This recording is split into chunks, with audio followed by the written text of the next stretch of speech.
It's not the product, it's me, right? The product's not the problem, it's me. And, I was an accountant, man. I had no idea, but I had this innate sort of sense of marketing. And it took like three years before I finally clicked. Welcome to the Waste No Day podcast, a podcast specifically for and about the home services industry as it relates to plumbing, heating, air conditioning, and electrical. More than a podcast, Waste No Day is a credo, a determination, a mindset. It is a never-ending discipline. It is a refuse to lose pursuit. It is a wake-up call every morning to waste no day. Now here's your hosts, Brian Burton and Nate Minnick.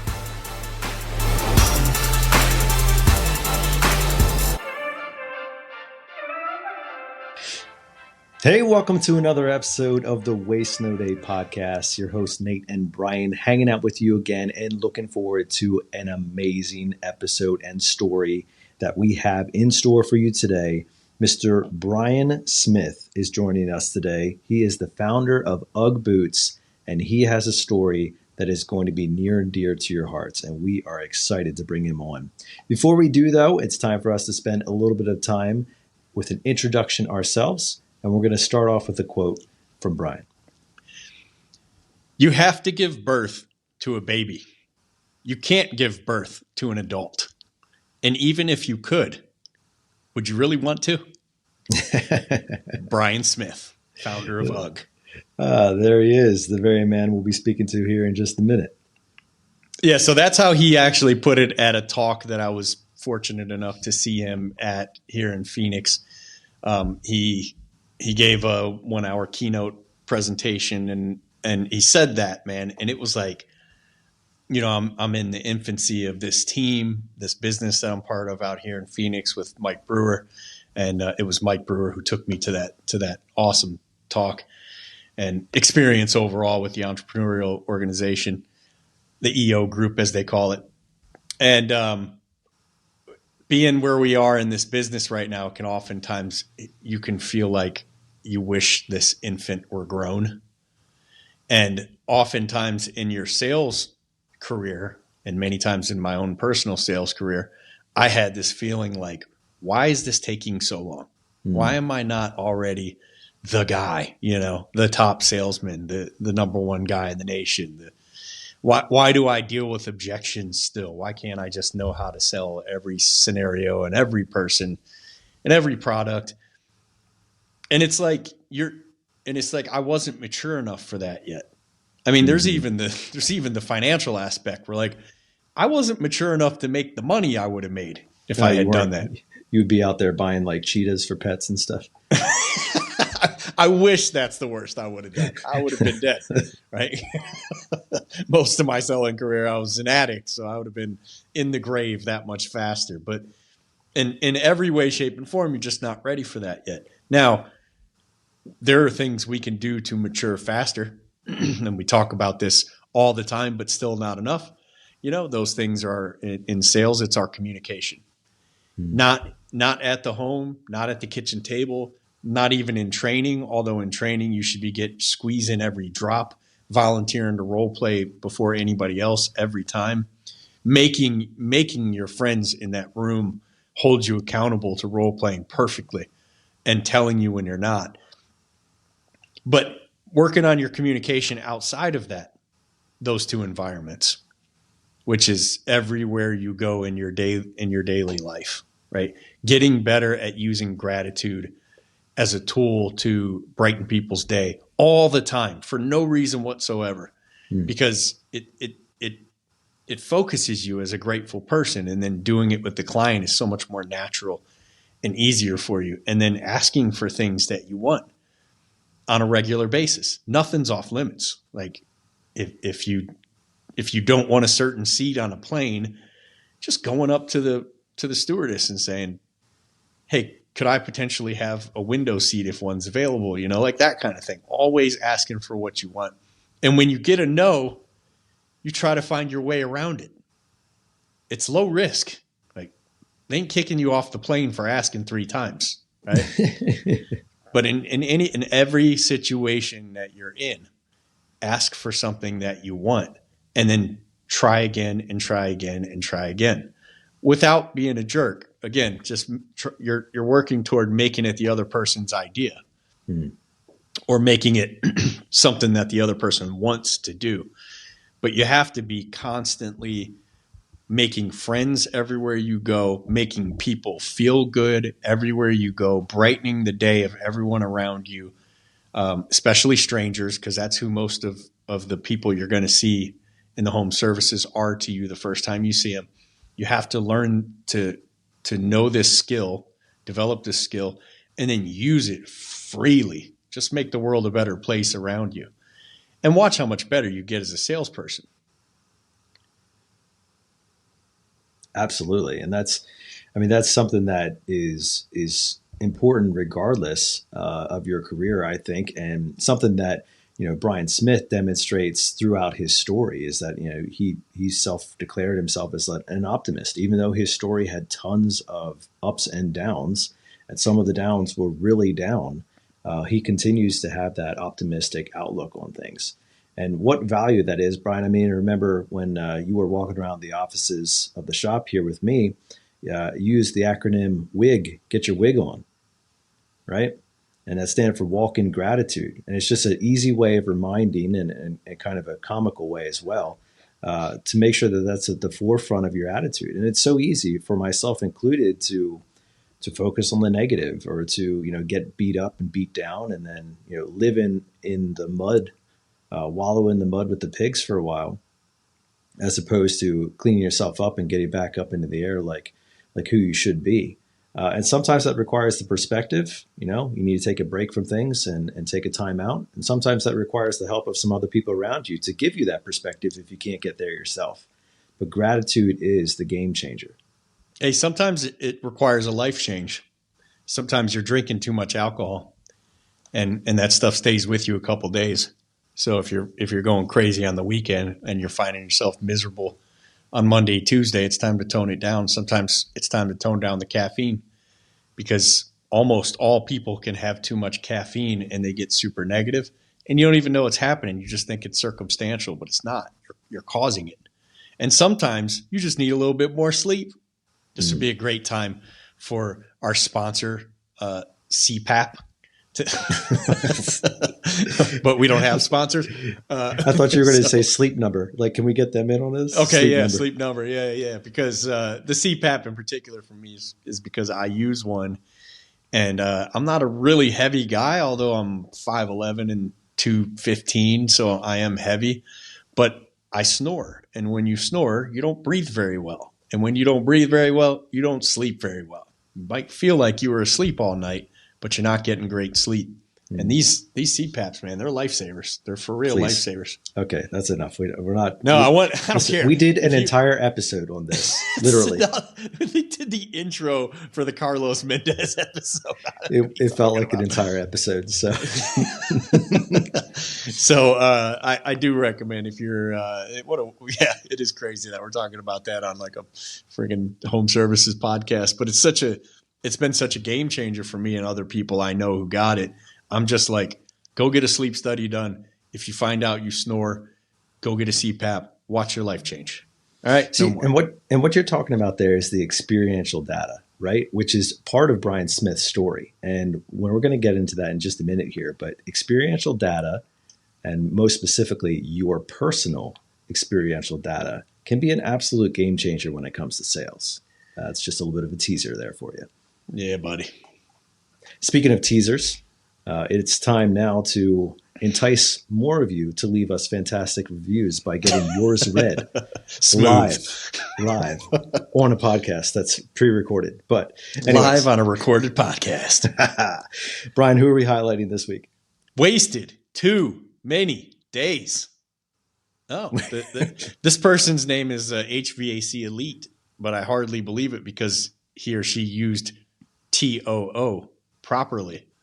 I mean, when you add the D after waste, it kind of takes a different turn on things. I'm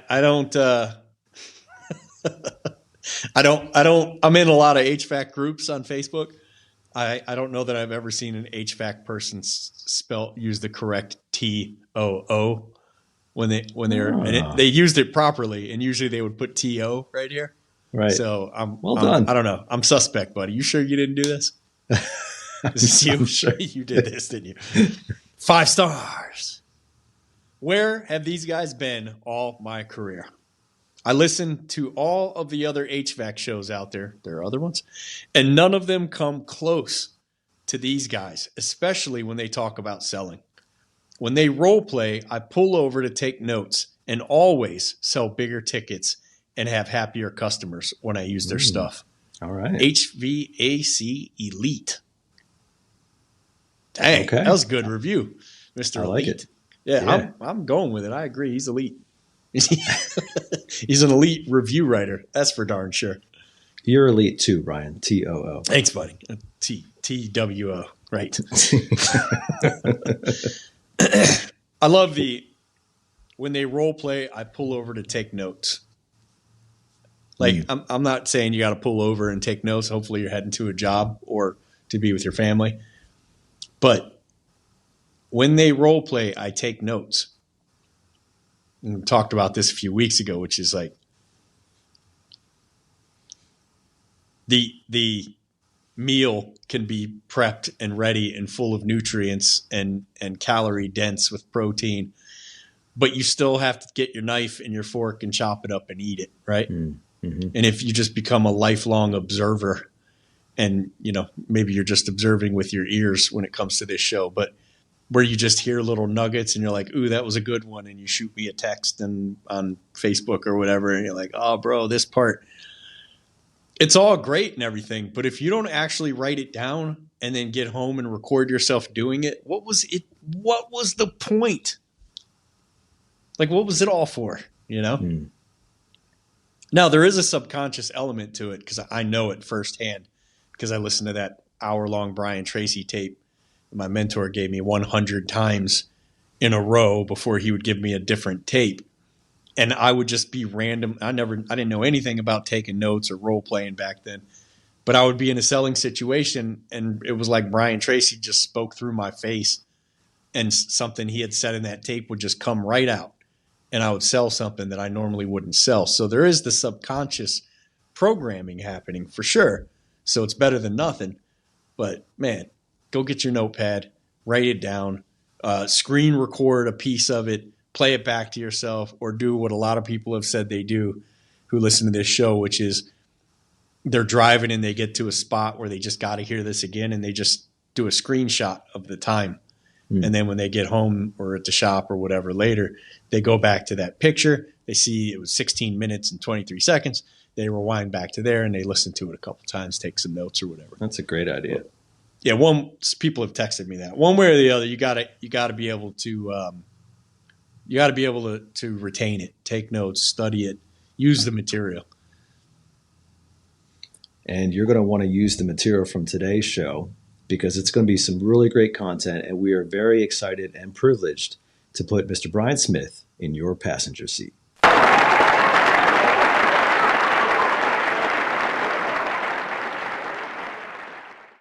Our guest today is Brian Smith. He is Australian born, as you can tell here in just a minute.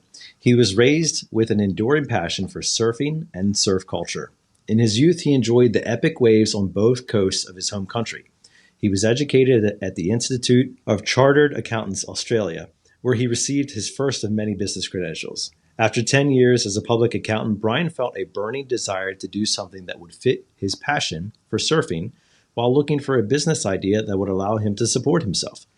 He turned in his resignation notice and got on a plane to the United States, where he became a regular at the classic surfing destinations up and down the Southern California coastline. He called Malibu, Cardiff by the Sea, and Swami's Beach his office. One day, while pulling on his sheepskin boots after a cold surf session, he realized there was nothing like them available in California.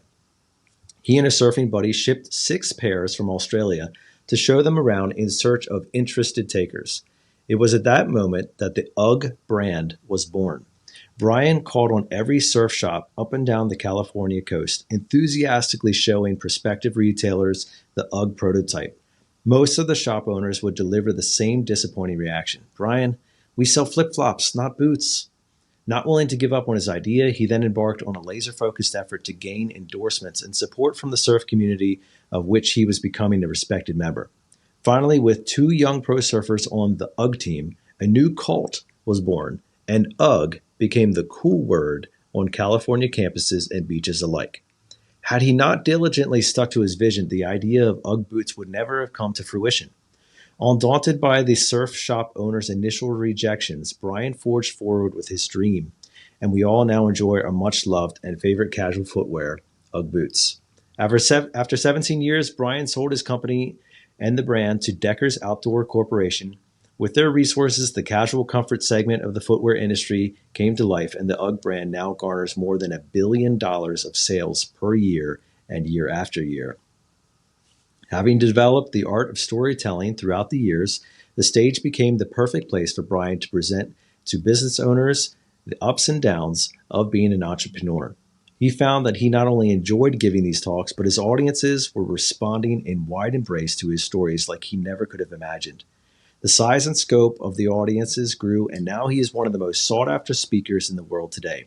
He brings a magical mix of real-world street smarts, kindness, compassion, and respect for the entrepreneurial drive, all of which fits businesses of any size. And yes, he still continues to surf when he's not on tour. Welcome to the show, Brian. Hey, thanks, Nate. Hey, Brian. Great to see you again, Brian. For those who don't know, I was blessed and honored to see Brian speak at the entrepreneurial organization, which Mike Brewer, who I work for here in Phoenix, took me to. And his story was amazing. And like I told you when I went up and when I hunted you down afterwards, his energy is what really drew me to him. He's just not what you would think of when you think of the founder of a multi-billion-dollar company in my estimation. But I was just drawn to you. So I was so glad I ran faster than everyone else after the end of the talk, and I caught you. No, I remember that. It was great. Yeah. You need to feel honored by that, Brian. The fact that Brian Burton ran anywhere is just amazing. Yeah, I may have knocked a kid over and jumped over a chair or two. Listen, he hasn't seen a cardio day in years. No, so this is true. Well, we're excited to have you on, Brian Smith. This should be interesting to keep this straight. I imagine Brian Burton can't do much of an Australian accent, so I think the listeners will be able to figure it out along the way. Okay. But if you'd be kind enough to start us off by just kind of talking about who you are, and then we're going to spend the bulk of just the episode understanding your story. And so we really want to do a long form version of that, but just kind of at a quick 30-second glimpse, like who is Brian Smith and what are you all about? All right. Born in Australia on the East Coast and moved to Perth and spent 10 years there working as an accountant, which was a nice, safe, career that my parents pushed me into. Because I was working during the day and studying at night, doing all this school, it took me 10 years to graduate, and I quit the same day because I really hated accounting, but I hate giving up also, And I didn't know what to do with my life, but I was meditating one day and I realized, all the big trends, all my entrepreneurial friends found some idea, and I noticed that all the big trends were coming out of California. And so I decided to come to California and look for the next big thing and take it back to Australia. And I spent probably, the first month in California, I rented a little house in Santa Monica and got myself a Dodge van.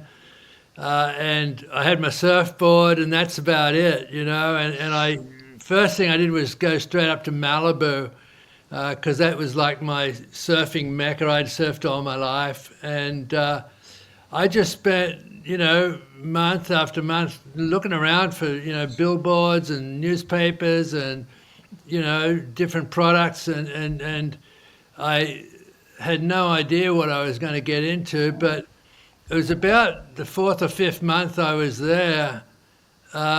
it was October, November, the wind was getting really cold and the water was getting chilly, and I finished up a surf and I was pulling on my sheepskin boots, which was real common in Australia, and I just got these goosebumps and I thought, oh shit, there's no sheepskin boots in America. And in Australia, 1 in 2 people had some sort of sheepskin footwear. And I was with my buddy Doug, and I just looked at him and said, man, we got to go into business, man, importing UGG boots, because, we are going to make millions. Wow. which every entrepreneur goes through that phase, and you think you're going to send the world on fire. And so we got back to my house and did a bit of research and, looked up a bunch of manufacturers from Australia, and we settled. One guy was this guy George from Country Leather in Western Australia, and we spoke with him and convinced him to let us handle his boots in America, and we imported 6 pairs as samples. Wow. And, that was like the birth of UGG, and we were thinking we were going to be instant millionaires, but I didn't realize at the time that Americans have no idea about, at that time, had no idea about sheepskin. The misconception was that it's too delicate and too soft, and we have mud and slush where we are. They'll get dirty. They're never going to work, and they don't realize that you cannot rip a sheepskin. It's so tough, and when it gets wet, even when you're wearing UGG boots with wet skins, they still insulate. And so there was that. And if they do get dirty, you can wash them. All these simple things that Americans didn't get. So Doug went on the road. He was going to be the salesman because I was terrified of sales. And he came back after a month and he had about 150 business cards of all the shoe retailers and not a single order, and said, Brian, they tell us we're crazy trying to sell sheepskin in California. And I sort of, understood what they were thinking, but it wasn't right because, Australia's climate's identical to California. And so we thought, when you're an entrepreneur and you hit a wall like that, you have to go around it or, figure out a way past it. And I thought, well, all the guys up at Malibu think this is the greatest idea in the world. And we kind of figure out that so many California surfers who'd been to Australia on their surf trips had bought 6 pairs of boots back for their buddies. And so in the surf community, it was really well known. And when I started to research how many surf shops there are, selling retail, surfing gear, I realized, shit, there's a pretty big market. So Doug and I decided to go on the road to all the surf shops. And this time he insisted that I go on the road, and I can remember the very first time I went into this, surf shop closest to my house. It was Con Surfboards, and I had this little bag of samples, and I was, sheepishly walked in, and I opened the bag, and the guy goes, the owner of the shop goes, oh, UGG boots, they're great. What are you doing with those? And I said, well, I'm thinking of importing them into America. He goes, oh my God, that's a great idea. All my friends have got, you're going to make a fortune. And, I went to the next surf shop, and again, really timid, I opened up the bag, and the guy says, hey, UGG boots, hey, I'm wearing them right now, I love those things. What are you doing with them? And, oh, you'll make a fortune, And so Doug and I met up after a week and a half of doing all the surf shops in Southern California, and we knew we were going to be instant millionaires because everybody told us how fantastic they were. And it didn't really occur to us that we didn't ask for any orders at that time. we didn't have any products, so it was sort of pointless, So, but now we knew we were going to be a hit, and so we raised about $20,000 as a fluke. Didn't even do a business plan. And what year was this, Brian? There was 79, the beginning of 1980, and so we we raised that 20 grand, sent 15 down to Australia, and ordered 500 pairs of boots. And they arrived in early December, and we, sorted them all out in my third bedroom of my little house in Santa Monica. And then so Doug and I finally, we bought order books, and we loaded up our cars and headed back out on the road. And I can remember going back to Con Surfboards, the first guy, and I walked in, and this time I got a huge bag full of product and the order pads, and I said, well, we finally done it, so how many do you want? And he goes, oh, Brian, well done, but we couldn't sell them in our store. We just sell, trunks and bikinis and flip-flops, and, they're way too expensive for us. You should go to the shoe stores. And I just said, oh, crap, Went to the next store, and, oh, well done, Brian, but, we couldn't sell them here. We just sell surfboards and trunks and flip-flops, and, go to the shoe stores. And this happened all the way down the coast, and my buddy Doug was in the San Fernando Valley and getting the same reaction. And when we finally, got back and tallied up the orders that we'd written, it was 28 pairs. Oh, my word. And, I mean, that was horribly disappointing. But, that year, the year-end December, we sold exactly $1,000 worth of product, 28 pairs. So, Brian, at this time, how were you living? What were you living off of? Well, I had a house in Australia that I'd sold to fund my, my trip. And okay. I was just living off capital. And so, obviously it wasn't going to be a real business. Doug went and got another job. And, that should have been the time I gave up, but I sort of couldn't, because I've got, 480-something pairs in the third bedroom, and all my investors' money's tied up there, So it was really disappointing in one sense, but what I went through was what every entrepreneur has to face. And I wrote about it in a book. I got this book called The Birth of a Brand. And the theme of, there it is. Good for you. Love it, by the way. Finding it for Actually, you. Yeah. It's probably a good place to interject that I promise the listeners by the end of this conversation, one, you're gonna love Brian even more than you do now. And two, three things. Two, you're going to love this story. Three, you're going to have a ton of questions and be so angry with me and Nate for not asking them all. Okay. They're all answered in the book. Yeah. It's a great book. It's a phenomenal book. I wrote it after I'd sold the UGG company, because I had, a file of just pieces of paper that I threw, and that'd be good in a book one day, never ever knowing if I ever would write it. But I finally took the time to do it, and the theme of the book is you can't give birth to adults, right? You can't give birth to adults. And I didn't know this at the time when I sold 28 pairs, but years and years later, I realized that every entrepreneur goes through exactly the same cycle, where you have the initial aha, and that's the conception of the idea, right? And then the first action is the birth. So buying 6 pairs of samples was the birth of UGG, right? And then every business and every idea just goes into this dormancy, when you start to kick it off.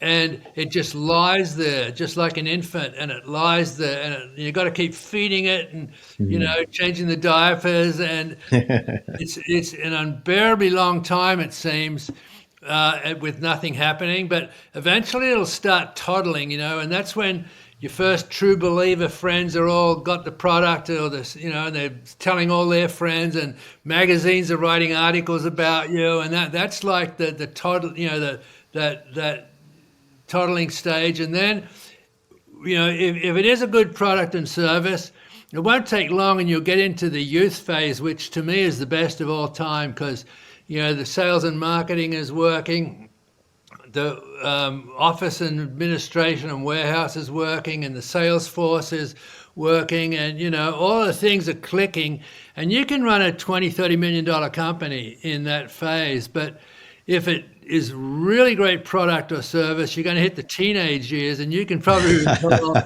a Saturday night, you want to be in every party in town, right? It's the same in business. You want to be in every mass retailer, and you want to be in every major trade show. And it's suicidal if you're not, well capitalized, because your success can kill you if you're not ready for it. So, eventually the accountants put all the controls in and it becomes a mature company. But every single business, every single entrepreneur has to face that. And it's, if you looked at the stock exchange page on the New York Times, every one of those companies probably started with $1,000 in sales. It doesn't look like it now because it's 20, 30 years later, but they all started out very, very humbly. And that's why the book's been so successful, is that it's like a roadmap for entrepreneurs, and it walks you, it's chronological from the aha that I had all the way through to the sale of the company. And I go really, really deep into all of the mistakes that I made and the problems that I had and the ownership and underfunding and staffing. It's just a great roadmap for what every entrepreneur is going to face as they build their company. And I would even go further to say, like, just in life in general, it's, you could even boil the entire book down to one sale, which is me sitting across a kitchen table and all the twists and turns that come when you're trying to make the biggest sale of your career or a sale in general, and all the setbacks and the objections and the no's. Yeah. And Brian gets hit in the mouth over and over, as I'm sure you'll go into here. But the resilience you showed and the attitude that you had about everything and still have about everything, because you went through some stuff, man. Yeah. I don't want to jump the gun on talking about that stuff, but some of the things you went through, I believe, would shut most people down to the entire idea permanently. I agree. I had one great asset. Every time it looked absolutely bleak and I wanted to give up, I would think, shit, 1 in 2 Australians has some sort of sheepskin product. It's not the product, it's me, right? The product's not the problem, it's me. And I was an accountant, man. I had but I had this innate sort of sense of marketing, and it took like 3 years before I finally clicked. There were 2 major things happened, but I'll just talk about this first one. I was in a surf shop that I'd opened up. I had maybe a dozen pairs of boots on the racks there. And I was talking to the owner, and I saw this girl come in, and she went over to the sheepskin boots, and she's looking at them and feeling them, and she talked to the salesperson and said, what are these like? And the guy goes, well, I'm not really sure, And she said, well, shit, they were expensive. And yeah, they're really expensive. And eventually she just put them down and walked out. And I realized that, oh my God, the salesperson doesn't even know what they are. And so I came up with probably the most meaningful marketing and selling program that I ever did, and it was the cheapest thing I ever did, right? I came up with this idea of a 6-pair stocking plan. If a store would put 6 pairs of boots on the shelf, I'd give them a free pair to wear in the shop. And so many times after that, I'd go into the stores and I'd see customers coming in and hey, what are these things like? And the guy goes, oh, they're fantastic, man. I got a pair myself, I wear them all the time. And, well, aren't they hot? No, they're not hot. They breathe, Well, what if I get them wet and dirty? Oh, you can wash them, And so these salespeople, just because they wore the product, they were able to talk about it so well. And that's really critical in any sales interaction. Number one of importance to me is just getting some sort of acknowledgement or sort of link to the person, not as a vendor, and not as someone you want to get money from, but just as a person. Well, I used to go into the shops and I wouldn't even start selling until I really had a bit of a rapport going with the customer. And once that bond gets made, then it's much easier for them to listen to you with an open mind. So that was a really big thing. The other thing was, discovering my ignorance on advertising. Right? After that, the first year was 28 pairs. Then I had to get a summer job, and I decided to stay in America and make this my life. And so I got a summer job, and then the next year I thought, well, I'm going to advertise. So I hired these good-looking models, guy and a girl, and posed them on the beach down in La Jolla, and perfect hair and clothing, and the boots were like the main part of the ad, right? And I ran those ads, and the sales went to about $10,000 the next year. It should have been way, way, way, way more. And so I got another summer job, and the next year I thought, okay, I get better looking models, and a more expensive and pose them again on the beach at La Jolla, and same thing. And the sales went to 25,000 the next year. And again, it should have been way more than that, And so the third year I sort of decided, I'm just going to get out of this. It's, my summer job was working at a golf course in East San Diego. And I thought, of all the problems, it's expensive product. Just to sell a pair of sevens, you have to have from 6 to size 13 because you never know what size foot's coming in the door. Right. So that was difficult for retailers. And this ignorance about the product was the other thing. And so I decided I was going to give up. And I finished out the summer, and then in California, when the first storm hits in October, the weather comes in from the north, and everybody just goes, "Oh, it's winter," And I got home from the golf course that afternoon, soaking wet, and there's like 25 messages on the answering machine.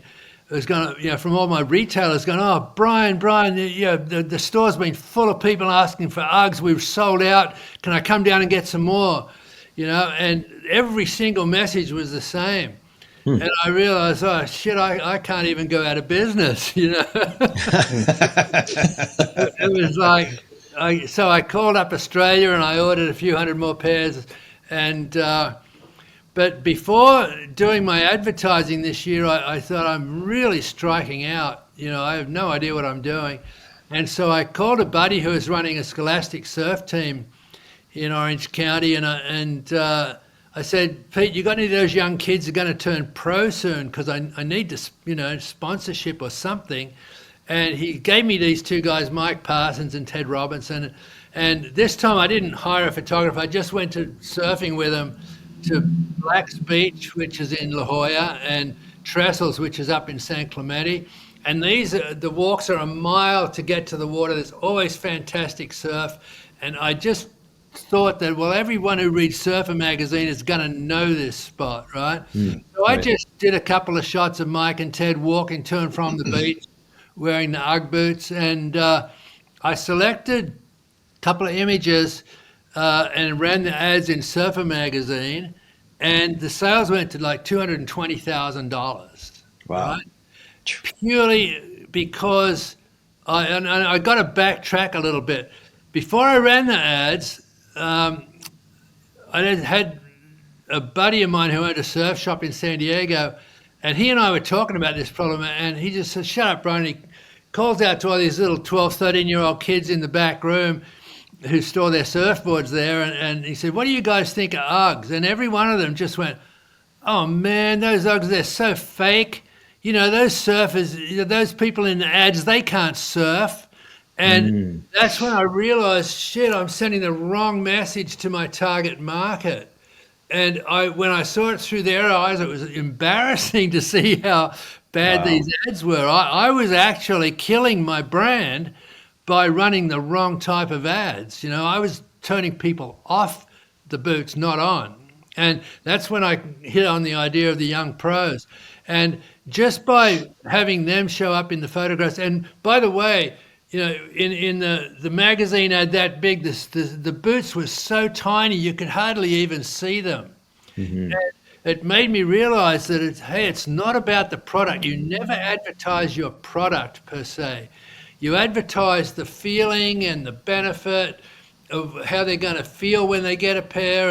And I started this cult thing going in Southern California where all the kids were, Mom, I want a pair of UGG boots for Christmas. All the cool kids at school have got a pair of UGG boots, And so what I did, and in today's terms, that was influencer marketing, and I had no idea I was doing it.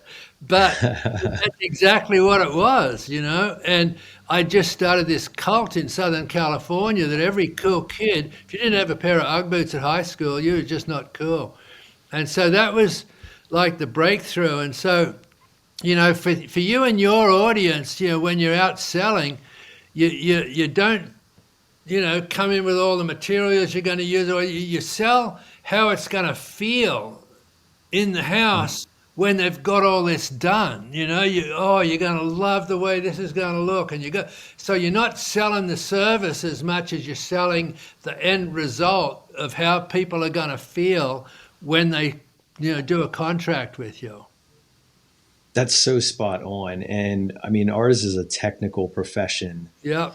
And, the electricians, the plumbers, the HVAC techs, they take pride in their knowledge and their technical ability, as they should, because that's, pay to play stuff. Like, you have to know what you're doing. But sometimes it comes at the detriment of going so technical on something that you start talking about the X's and O's and the solder joints and the meters and everything else, and the people start tuning out because it's not relevant. It's exactly what my first readers did. They tuned out. And so, and you can just blow people. The people might even want the product, but eventually they get pissed off having to listen to all this stuff when all they want's a really, really nice, system in their house. It's so you have to sell the features and the benefits. The auto companies have got this wired. They, most of the ads, there's hardly anybody ever driving a car. It's always the feeling you're going to get when you buy one. They're very, very good at making you, they'll show the really pretty girl in the passenger seat, but there's never anyone in the driver's seat. Right? That's me. That's for you. And they have to figure out how to get you into that sort of mindset. That's so good. And, as we're kind of walking through this, I love the analogy of, everything starts off. You can't give birth to an adult. Everything starts off in its infancy. So good. And with that, our trades are not necessarily like a retail piece. No. Right? So like, if you were in the mindset of a technician, and, a lot of our techs for sure don't think they're anywhere close to a retail market, despite us actually having products and services that would be retailable. Right. So like, we do offer clean water through this filtration system. We do offer clean air through this filtration system. We do offer clean electricity through this filtration system, and all these types of things that are retail oriented, but we're not coming at it from that perspective. So if you were sitting in one of our trucks today and we tasked you with like, hey, Brian, you have to go out and sell some water heaters today, or you have to go out and sell some HVAC systems or something like that, how would you coach yourself on picturing that to the client, or portraying it to a client in such a way that they would feel cooler or feel better or more at peace with the decision of purchasing one of these things? Yeah, well, I haven't studied your industry to that level from a marketing viewpoint, but I would be selling the health benefits of pure water, or I'd be selling the health benefits of breathing fresh air. I'd be saying, do you have a runny nose? Do you have mold in here? Is there things we can overcome with purifiers and stuff like that? I'd be selling lifestyle and how their property is going to benefit from having a better lifestyle and being more at home. So I know that's not a very full answer, but that's the route I would be going down. and not selling, well, this is $1,600 and we can bump it up to $1,800 with it. I wouldn't be doing it that way. I'd be trying to get them to buy in to improving their lifestyles. I mean, that's a spot on answer for somebody who doesn't know much about our industry. Really quite impressive, actually. One thing that I personally struggle with some head trash is like from UGG boots, right? So there's a cool factor to it. There's I'm keeping up with the Joneses. There's a perception of what that means. When you slip on those UGG boots, you are cooler. Right. And in my mind, like I struggle to translate that into when I put a new HVAC system in my house, I am cooler. And I don't mean like, the temperature is cooler. I mean like my persona has increased with value. Like, how can we make that transition? Well, it's a difficult one because the product doesn't really, the products don't lend themselves to like trends or anything like that, because the house is very personal, and you've got to hit them on the value added. Like, this is going to make your house so much more, so much better for resale, or it's going to add value. Your lifestyle is going to be so much better. I'd be hitting it on a lifestyle. Yes, like imagine a time when you're living in this house and you invite over your father-in-law and your mom and dad and your family and everything, and you're going to celebrate. Johnny just got his first real job, or Susie graduated high school, and they're going to come to your house and they're going to breathe that fresh air and they're going to drink that clean water and they're going to experience a beautiful temperature that's super comfortable, and you're going to have a great time. And nobody's going to ask you, wow, what is it about this system? But in the back of your head, you're going to be able to say, I provided an environment where my family could have a great time. Yeah, and it's not just for that one visit. It's every day of your life, That's the feeling you've got to get across. That's why I sort of hit on the health aspect, because, you're going to love this house once we fix this or we put this in or whatever. Your life's going to be so much better. So you're selling the lifestyle benefits rather than the products. So good. So we're in the youth stage, based upon where I think we're at in your story, where things are finally starting to grow a little bit. The toddler's starting to talk, we're starting to get some personality. Things are getting fun. You can actually enjoy some dialogue and try to figure out where their brain's at and everything. And you're experiencing some success with some shrewd observations on the marketing side and some better portrayals of your product. Was it just smooth sailing from there on out, or where was the first? Oh God, no. Here comes the first bad report card. Yeah.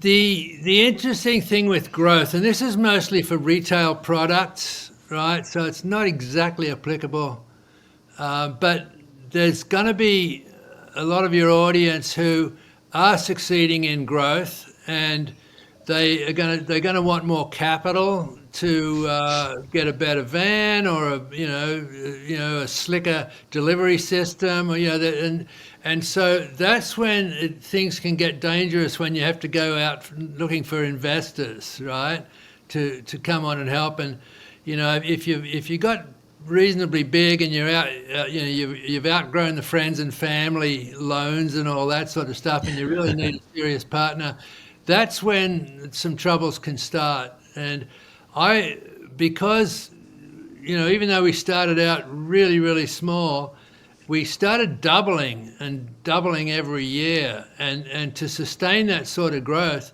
means, in your case, more staff, more installers, more, people. How do you pay them? Oh shit, I can't afford to pay them yet. So you got to get an investor in, or, especially the banks don't want to touch you if you haven't, got a really long track record.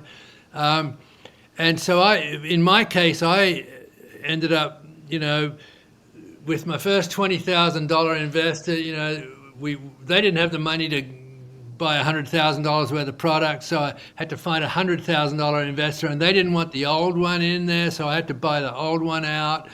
And then we, went great for a year or two, and then I needed $200,000, and they didn't have it, so I had to bring in a new, So this happened a couple of times, and I finally got to this investor group. They were three guys out of Anaheim, and they were in the distribution business, and they had a big warehouse. So I did a deal with them that we were going to own 25% of the company each, all four of us. And, one was accounting, one was warehousing, another was sales. And I was going to be full-time salesman on the road now and just working on commissions. And by now, I wasn't terrified of sales anymore. Sales wasn't even a job to me. I hung out with every, surf retailer, and eventually I started getting into sporting goods stores and the first forays into the shoe industry. But I would go into a store and I'd tidy up the whole sheepskin section and I'd figure out what sizes were missing and I'd do an order and I'd just walk over to the owner and, hey, you sign this, So I wasn't actually selling anymore. I was playing golf. I was surfing with them. I was just creating personal relationships. And that, when I did that deal with the guys in Anaheim, there was one proviso. I didn't get my stock certificate issued until I finished up this little trademark lawsuit I was in, and I knew I was going to win that. So I moved all the inventory up to Anaheim and then, went out on the road the first day, and I went down to Huntington Beach, which was the closest surf shop nearby, and I didn't even get through the door, and the guy goes, "Hey, Brian, I heard you sold the company." And I said, "What?" He says, "Yeah, I called an order in this morning. They said you don't own the company anymore." I said, "You're kidding me? They said that?" And I couldn't wait to get out of there. I went to the gas station next door because this is before cell phones, and I called up Anaheim and I go, "Neil, what the hell are you telling people?" He says, "What do you mean?" I said, "Well, you're telling them I don't own the company." And he says, "Well, you don't." And I said, "Yes, I do. You're my three new partners." And he goes, "Well, no, you don't get your certificate." And I hung up and I drove back to San Diego where I lived and pulled out the contract and went, "Oh, shit. Technically, I don't own the company." Oh, my word. And I went into this huge depression for 3 or 4 days. And I didn't speak to anybody. I didn't take a phone call, didn't make a phone call. The only person I talked to was my wife. And I literally moped around for 3 days, just trying to figure out what the fuck had happened, what the hell had happened, And it was like the fourth night, I was watching TV. I was lying on my back on the living room floor, and my wife was up on the couch, and the TV show finished. I clicked it off, and I rolled over onto my stomach and got up on my hands and knees, and I started crawling towards the bedroom. And my wife looked at me. Normally she's really quiet, right? And she just looked at me and said, "You get up now and walk to bed like a man." Get the crap out of me, And like as I was coming up off the floor, it was like coming out of a fog, and I realized, oh shit, there's so much more to life than this crappy little business, And that night I slept really well. And the next day I was meditating in the morning, and I was back to Mr. Brian Smith, Mr. Positive again, right? And meditating, well, what the hell am I going to do with my life? Accounting, no. Real estate, no. Broker, business broker, maybe. And then I got these goosebumps again. I thought, oh shit, sales. I've come to love sales. So what can I sell?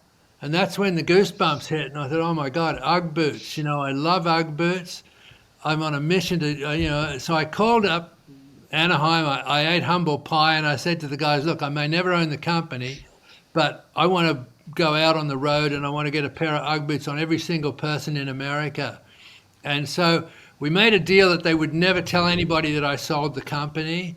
And I went back on the road, and I was out there for about a month, and I got back to the warehouse, and Neil handed me an envelope. It was a check for $5,000. It was my commissions. And that was the first money I'd ever pulled out of the business. And that was 5 years later, since I started. And I went back on the road, and the next month there was a check for $10,000, and the next month another $10,000, And I realized pretty quickly, shit, I'm I'm not working. I'm having fun. I'm playing golf with everybody. I'm surfing with them. I love the road trips, and I'm making a shitload of money. And my book, as again, I'll hold it up. It's this Birth of a Brand, and the theme of I've got lots of philosophy all the way through the book. Brian, you can probably attest to that. Sure. Love but it. but the theme of what I just discovered was that nearly always your most disappointing disappointments will become your greatest blessings, right? And when I'm on stage, because this book's led me to the stage, I never expected to be a speaker, but everybody said I should be out there talking about it. And when I asked from the stage, raise your hand if in the last 6 months something disastrous happened in your business or your personal life, and now you look back and think, thank God that happened, because look where I am now. And I would say 80% at least put their hand up and affirm that. So, yeah. I'm putting both my hands up for those who Your are most listening. disappointing disappointments will always become your greatest blessings. Wow, that's an incredible perspective to have after even telling what is an extremely truncated version of that story, I'm sure. Yeah.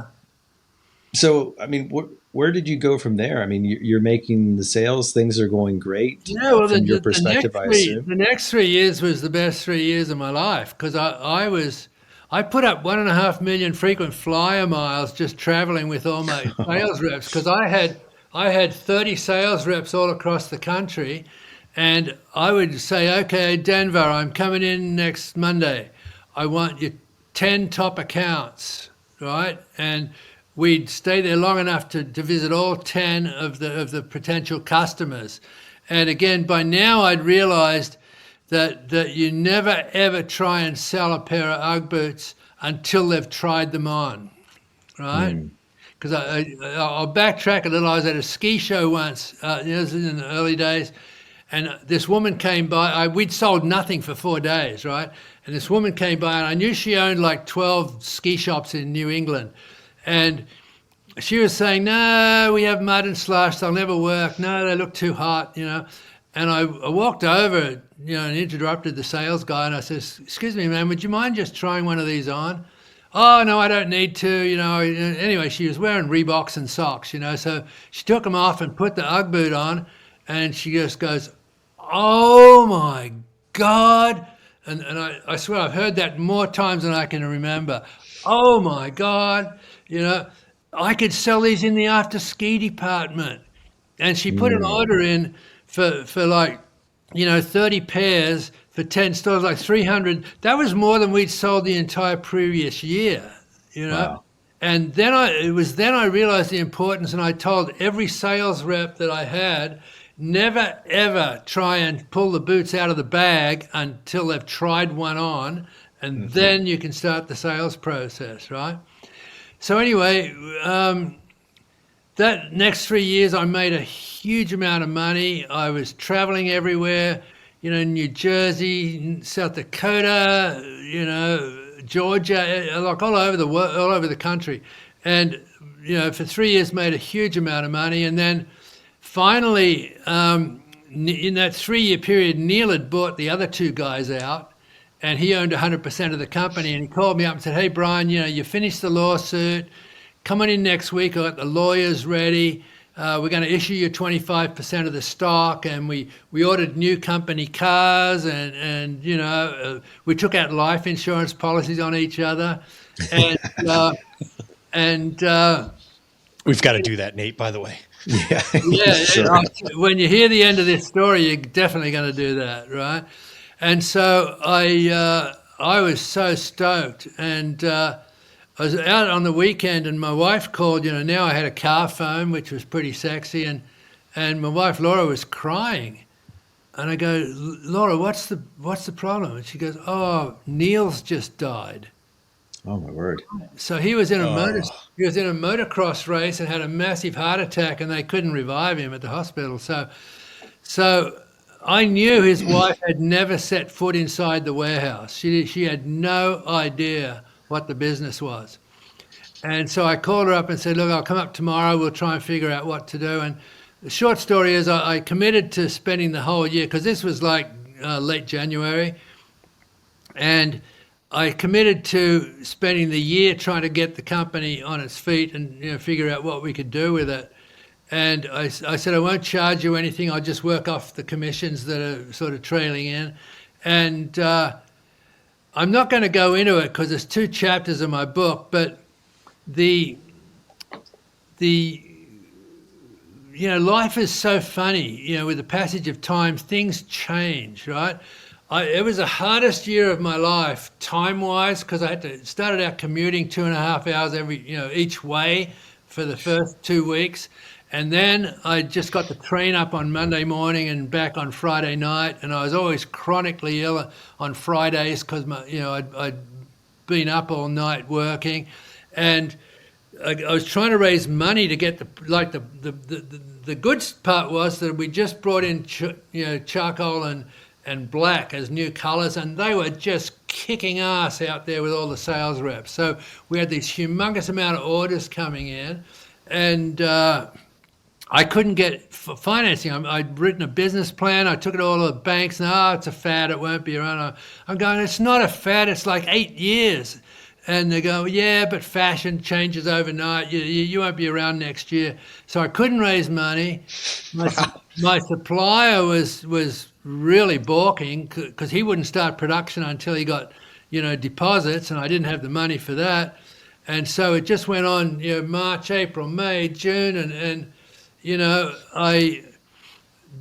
going to skip through all the hard details, but the bottom line is that I had a tannery in Melbourne, in Australia, come in and save me by saying, well, your manufacturer's not delivering, so I'll get a bunch of manufacturers together and I'll start shipping product to you. And we threw away $1.5 million of sales that year, sales orders, because we started so late.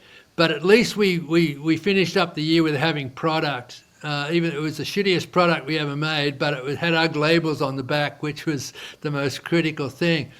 And then between Christmas and New Year, the weirdest thing happened. The life insurance company called me and said, look, we know you never did the physicals, last January, but we got this on our books and we want to get it off the books by December 31. Can you come up to LA?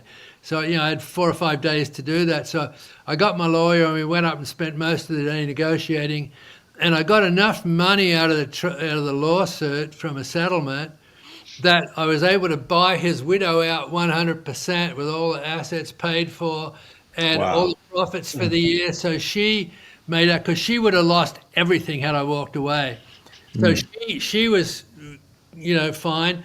And now, even though I was absolutely broke because it took everything to buy her out, I now owned 100% of the UGG company again. So, great place to put some applause in. And that's one of those things you couldn't have predicted at the beginning of the year. How long between the time that Neil had the heart attack and this was there? 11 months.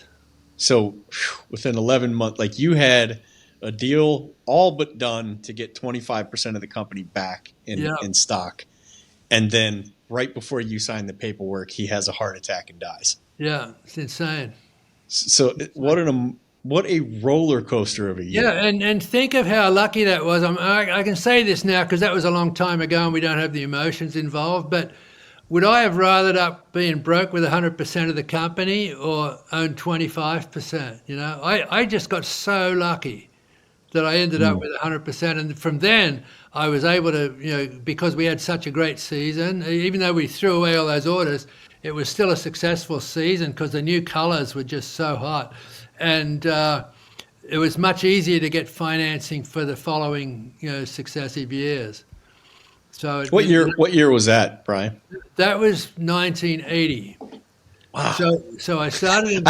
I swear it feels not like 1980. Sorry, not 1990. So I started. It feels like it just feels to me like Uggs showed up in like 2015.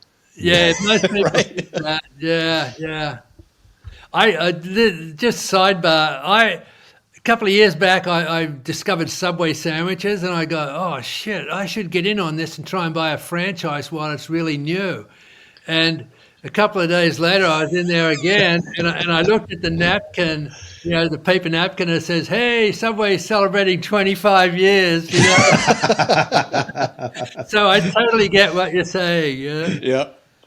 Yeah, it's. I mean, I've never surfed and I've never been that heavy on fashion, but I distinctly. I mean, I was born in '79, but I distinctly remember when Uggs just seemed to be everywhere, and I mean, not on beach towns, but everywhere. Everybody was wearing them. It worked its way across the country pretty fast. Yeah. Yeah. I mean, what a fascinating story, Brian, and just filled with all kinds of emotions. And of course, I'm sure you go into detail in the book. Yeah, the book. There's 2 chapters just on that period. Yeah. Yeah, there's a lot left out of there that you told in the talk I saw you give. But then and this is what I was talking about earlier. It was like there's so many little details and things that I want to know while you're talking. When you gave the talk that I initially heard, that I could not wait to get my hands on this book, because I'm like, right. Either like I got your email address, thank God, it's when I talk to you out there. So I'm like, either I'm going to get the answers in this book, or I'm going to email him and ask him the questions, because I need answers. Good, yeah. Well, that's my life. I love my life talking to entrepreneurs, because I had such a great ride that I want to share a lot of the stuff to mostly help entrepreneurs persevere, because you start out and you think you're going to set the world on fire, but you hit the first reality of an objection or something, and it takes a lot of belief in yourself to be able to stick in there. As long as your product's good and you're capable, it takes perseverance to just get a sort of backlog going. Well, once you get into a backlog stage, life becomes much easier. When you got 4 or 5 contracts you got to get done by 2 weeks from now, that's a much better place than shit, I don't have any business, So, I mean, fantastic stuff, Brian. And as we're heading towards the end of this, a couple questions are coming to mind for me. And the first one is, so you were a surfer, like you grew up as a surfer, right? Yeah, I don't remember learning, yeah. And so like it was an authentic part of who you were. Absolutely, yeah.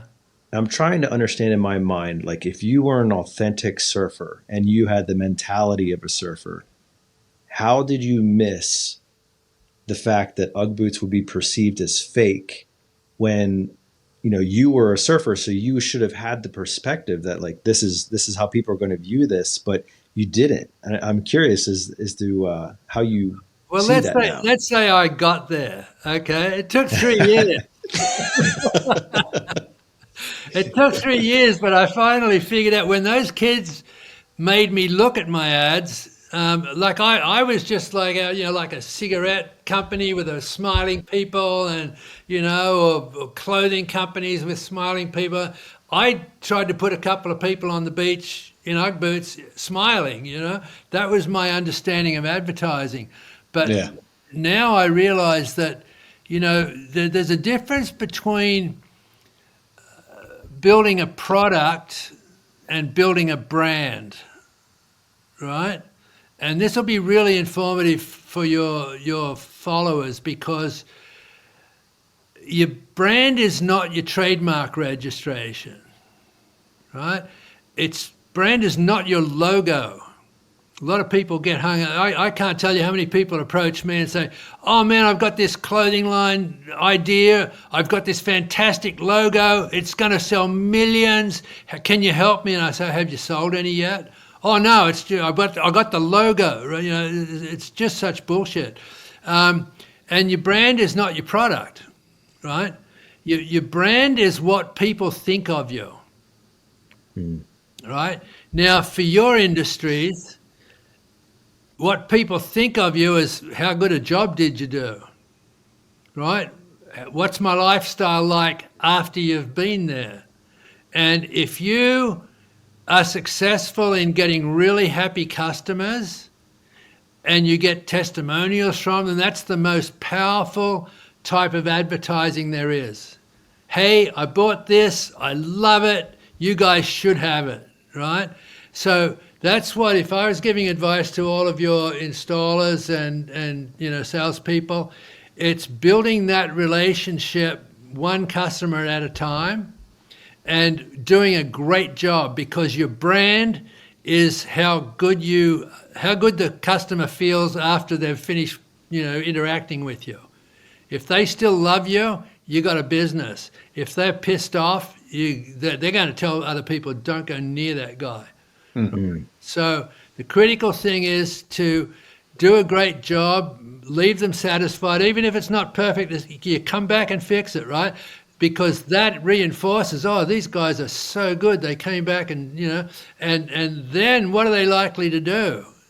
Recommend you to their friends, Absolutely. But the testimonial is really, if you can get, like after our talk the other time in Arizona, Brian, I had someone, it was the membership chair that took a little video. Hey, we just had Brian Smith on stage. Everybody loved him. The stories he told were so, and so now that's on my webpage, and anyone who I'm trying to sell now that goes to the website sees that and they go, oh shit, because I don't want to take the risk and hire him myself. But if all these people say he's great, I can always, if it bombs, I can always say, but they said it was great, right? So the testimonials and the reputation you leave behind you, especially in the service industry that you're in, the trail you leave behind you is going to either kill you or it's going to propel you. How important is it for our people, our teams, us in service trucks, as salespeople, to go follow up and ask people for that, even video testimonial, which is so easy to do when everybody has a video camera in their front pocket now? If you've made a personal relationship with them, they're going to love to do it. You won't find anybody object to that. Maybe they're sure that I'm not good on screen, or I don't know how to, but most of them will just, and you just say, look, I want 30 seconds. Mm-hmm. Just tell them if I did a good job or not, right? They'll do it. They'll definitely do it. And that way, if you build up a portfolio, you can have it on a little tablet when you go out to try and sell the new person and say, well, here's a similar job we did for so-and-so. Listen to this. Right? And so that's your selling tool is all your satisfied customers. It's not the product. So true. It's not the product. It's not the brand that you're selling. Like, we got the top brand of all of the air conditioning units. They don't give a shit. But if you can say, oh my God, this person had an installation just like what you're talking about, and here's what they had to say, and they listened to it, that's 90% of the sale done just there. So valuable, Brian. And as we're wrapping up here, before we conclude with maybe one or two more questions, if people are interested in the Brian Smith story, if they're interested in finding your book, is there a great place to connect with you? Yeah, Amazon. Let's both hold it up, Brian. We'll All right. double whammy them. The Birth of a Brand. And you can get it on Amazon. I've also done the audio version with my own voice, so that's pretty fun to listen to. I got to get that then. If you like the Aussie accent, It's easy to find because it's a pair of UGG boots sitting on the beach by themselves. That's right. And just enjoying each other's company. Yeah. No models. And if any of your viewers are looking to, if it's a big company or they know of a big company that wants to have a really good keynote to come in and tell some great stories, that I can be very entertaining for an hour or so, Yes, you can. And I can attest to that. I feel like I should have paid a lot of money to be part of that. Great. To be at one of those tables. See, that's a validation that I'd love to have on tape, because, show people that and they're saying, what, your fee is what? And I just show, well, look at this, that's the power of testimonials. But if they want to reach me, my website is briansmithspeaker.com. Really simple. Great. Fantastic. Yeah. So where's UGG at now? Do you still own UGG? No. In the late 90s, it just got too big for me. We'd just done about a $15 million year, and it looked like the next year was going to be $25 million. I knew I had no way to finance that.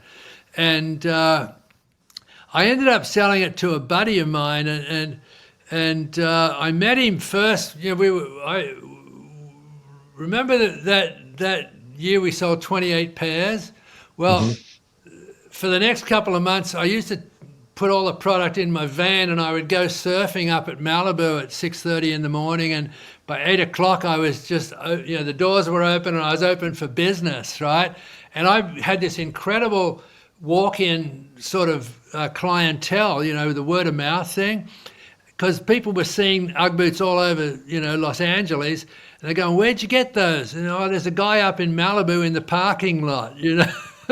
And so I had this business. It was like today you'd call that a pop-up store, right? So I had this little pop-up store in Malibu, and a couple of, you know, booths up, you know, parking spaces up. This other guy, Doug Otto, who had a line of sandals, and he was selling the sandals out of the back of his van, and they were triple-decker neoprene, and his company was called Decker's Outdoor Corporation. And he eventually made it big when he went and got the license for Teva sandals. And they really took off when the outdoor market took off in the late 80s, early 90s. That's the only sandal I'll buy. Yeah, and they're fantastic. And he took his company public based on that year. They were doing about $60 million. And I knew that he had about $30 million in the bank, and I knew that his business died every winter and we died every summer. And another fluke happened. I was going to this big trade show in Atlanta called the Super Show, big sporting goods show, and in the baggage claim area, I saw Doug way down the other end of the baggage claim, you know, and I just got these goosebumps again. I went, "Oh, shit, it's perfect." So I walk up and we high-fived, and I said, "Doug, you know, we've been talking about buying each other out for years. Now's the time if you want to do it." And that afternoon we had the accountants back in California talking to each other. And so I ended up selling it. We had a royalty period going for a while, but we ended up buying that out. And so now I don't have any, you know, role in the new company. They wanted me to be VP of marketing, but I knew I couldn't survive in a big public company. And, you know, I love the rough and tumble of entrepreneurship. So I decided to be a consultant rather than an employee. And, you know, even though I'm the founder of UGG, so you can't get fired when you're the founder. So now I'm the UGG spokesperson, not officially for the company, but for me being on the road. And my goal is not about selling UGG boots. It's about helping entrepreneurs get through those first horrible, horrible years of being an entrepreneur, which every entrepreneur goes through. Brian, did I understand that correctly? You started with a Doug and you ended with a Doug? Yeah, I never thought of that before. Nate, and I'm still GPT over here. I'm still good friends with both of them. Yeah. Okay, so this is the final question, because I know we're at our time here, and we so appreciated you being on today. But I want to go back to the first Doug, right? Yeah. You said you're still good friends with him, which was going to be part of the question. But in our industry, you know, it's tough. Like these are hard things. You have to learn how to turn a wrench. You have to learn how to look a person in the eye. You have to learn how to ask them, you know, to buy from you. There's a lot of things going on. It's not easy. And for every Brian Smith who kept on going, there is another Doug who said, "This isn't for me," and they walked out, you know, or they pursued a different venture. Yeah. If somebody listening to the show today, and you can take us out on this, if somebody's saying like, "You know, Brian, I hear you, man. I just don't know if I can keep on doing this," give us some encouragement for the people who are saying like, I'm not sure I'm cut out for this. Like, how can they get remotivated? How can they get back into it? What can they do to turn the leaf and believe that eventually the toddler they're looking at is going to grow into something? Okay, well, I'll finish with the greatest piece of philosophy from my book. Sounds awfully trite, but it's the most powerful thing in the book. And that is that the quickest way for a tadpole to become a frog is to live every day happily as a tadpole. Right? And what it means is live in the now. You may have big goals, you're not reaching them. The worst, absolute worst evil for an entrepreneur is to compare yourself with others, right? You just got to look at what you've got. Tadpole, tadpole, tadpole, every day. Live in the now. Do what you can now. Every now you're going to have a little win. You have a lot of losses, but the losses will start to diminish and the wins will start to increase. And there's no way around that. So if you want to be a tadpole, like a frog, you got to just live every day. And the word is happily, okay? If you're unhappy, you might be in the wrong business. I'm not saying everybody's going to be successful by hanging in there. A lot of people could quit and find another product in a week, and get into a different business, a whole different line of business. Well, that was for them, right? So I'm not trying to tell everybody, just hang in and it's going to work. If you really are not, if you're not happy, then, you got to get out and, do something that makes you feel good every day. Valuable perspective to end with there, Brian. Brian Smith, thanks so much for being on. It's been an absolute pleasure to talk with you. My pleasure, guys. Listeners agree. Yeah. Good luck for everybody out there. You're going to make it. Yeah, thank you so much, Brian. I was a little worried we weren't going to get this episode done. I was just going to drive to California with a microphone and find you like I did that night.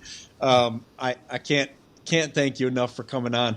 And I'll be sure to put the word out in terms of people. I know many people who use keynotes. But if there's anything you need from us, from the Waste No Day audience, never hesitate to shoot me an email. I really appreciate that. Thanks, guys. Hey, that's a wrap for this episode. We hope that you enjoyed your time with Brian Smith. What an incredible story. And this is just the tip of the iceberg. Check him out.